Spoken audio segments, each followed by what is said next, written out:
नमस्कार and welcome to the study from मैं श्रीकांत और आप देख रहे हैं GNA global news and analysis. जब से हमास का गतिविधि पाकिस्तान में देखने को मिल रहा है तब से हमें ये संकेत मिल रहे हैं कि कहीं न कहीं ये हमारे कश्मीर के लिए खतरा न बन जाए। और अब इजराइल ने भी भारत से मदद मांगी है। अब भारतीय मीडिया भी इस खबर को लेकर रिपोर्ट कर रहा है कि इजराइल भारत पर दबाव बना रहा है कि वो जल्द से जल्द हमास को आतंकवादी संगठन घोषित करे और इस पर पूर्ण प्रतिबंध लगाए। इजराइल की ओर से भारत को खुलकर कहा जा रहा है कि हमास अब पाकिस्तान अधिकृत कश्मीर यानी पीओके तक पहुंच चुका है। हमास के नेता पीओके में हो रहे आयोजनों में भाग ले रहे हैं, भारत विरोधी बयान दे रहे हैं, पाकिस्तानी संगठनों के साथ में मिलकर षड्यंत्र रच रहे हैं।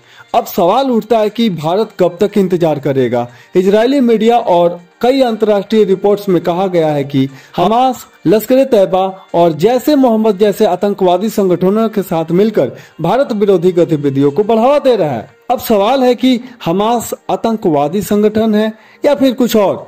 देखिए, हमास जो फिलिस्तीन के गाजा पट्टी में सक्रिय एक उग्रवादी संगठन है, अब पीओके तक कैसे पहुंच गया, इसका एकमात्र स्पष्ट कारण यही हो सकता है कि लश्कर-ए-तैयबा और जैश-ए मोहम्मद जैसे पाकिस्तानी आतंकवादी संगठन हमास का समर्थन कर रहे हैं। बदले में वे हमास का इस्तेमाल कर पीओके में अपनी विचारधारा को फैलाने के लिए कर रहे हैं। कई देशों ने पहले ही हमास को आतंकवादी संगठन घोषित कर दिया है, जिसमें Canada, Australia, Israel, Japan, New Zealand, UK, America और यूरोपीय संघ शामिल हैं। सवाल यह है कि भारत अभी तक क्यों पीछे है?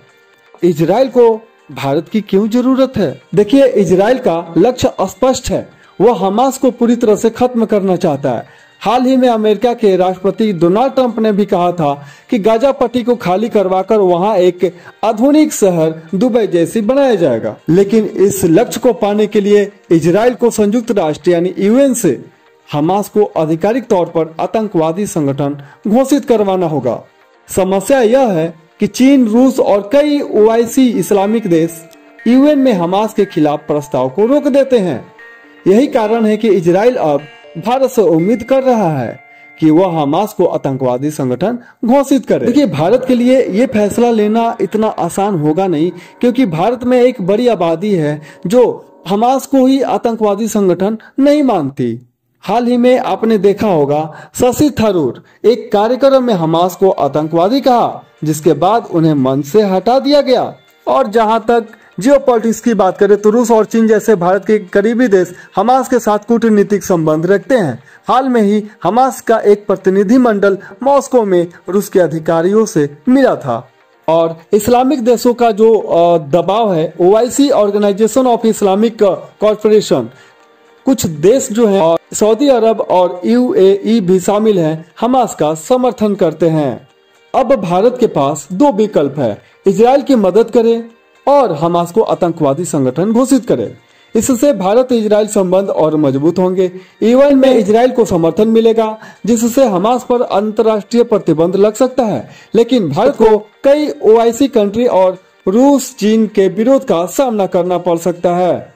दूसरा, या तो न्यूट्रल रहे, कोई कदम न उठाए। इससे भारत का संतुलन बना रहेगा और किसी बड़े विवाद में नहीं फंसेगा। लेकिन सवाल ये है कि क्या भारत को अपने क्षेत्र पीओके में हमास की गतिविधि को नजरअंदाज कर देना चाहिए?